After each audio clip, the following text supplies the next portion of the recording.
Right now, in this building behind me, some of the most powerful people in the world are deciding the future of energy. Most people don't even know it's happening. I'm at Cera Week, one of the most influential energy gatherings on the planet. Oil executives, government officials, and investors all in one place. What's discussed here affects everything. The price you pay for gas, the direction of climate policy, and where trillions of dollars go next. Do you know what happened right over there in that convention center this whole week?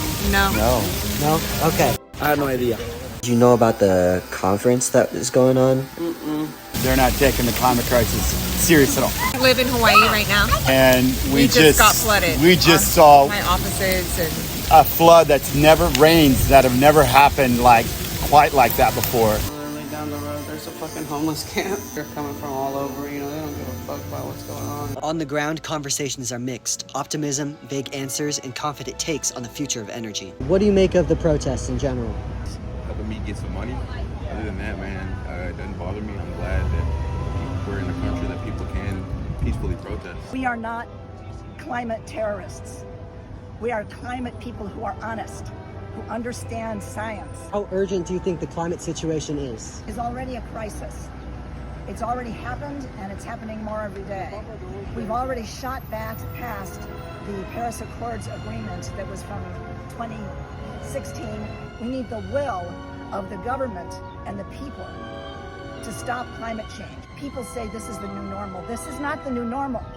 This is the new today on a step of getting to a worst normal. If we continue down this trajectory, we're going to face extinction. Do you believe the future is oil? Because For the next 20, 30, 40, 50 years, absolutely. everyone here is talking about the future, clean energy, innovation, transition. But the present is still heavily built on fossil fuels. I came here because if you actually want change, you have to understand the people in the room. What's your company and what's your level of involvement with the climate situation or the energy sector? I have a number of different affiliations.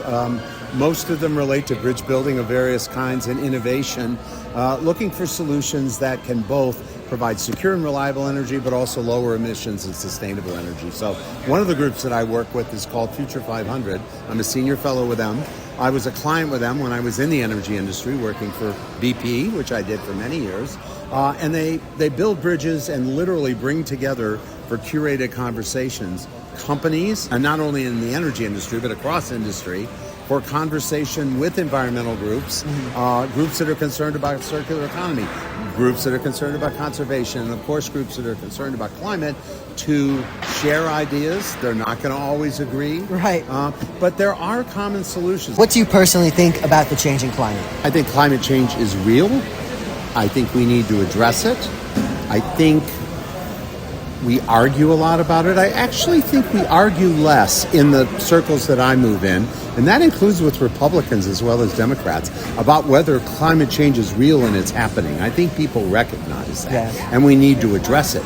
Where I think it breaks down is, of course, there are disagreements about the solutions. There might be some disagreement about how urgent it is.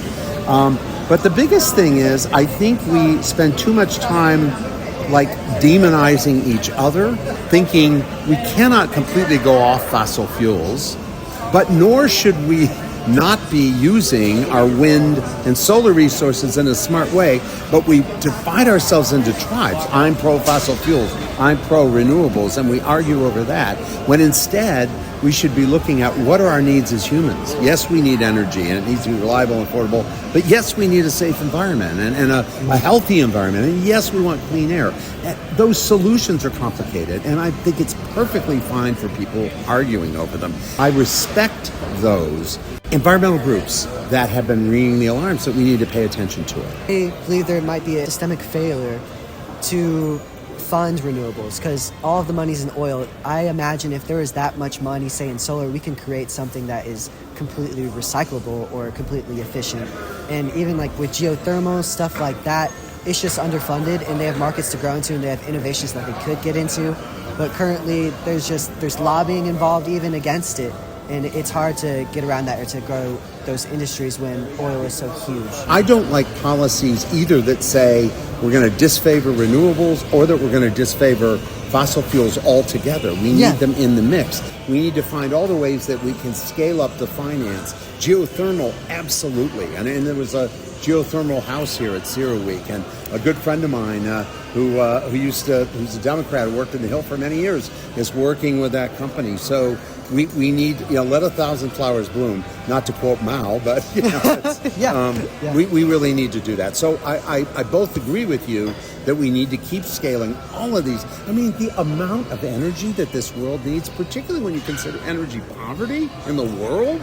I mean, we're pretty prosperous here in the United States, but we need a lot of energy. But around the world, they needed to lift themselves out of poverty. So we've got to be using all of these solutions in the right way, in a smart way, to solve our problems. What we need to do is have the right dialogues so we can find the common ground, find the differences, but increasingly come together to actually solve the problems versus fighting over them. This raises a bigger question. Who should shape the future of energy? Corporations, governments, or a more informed and involved public? Because whether you're paying attention or not, decisions like this are shaping your future. Maybe it's time more people started paying attention.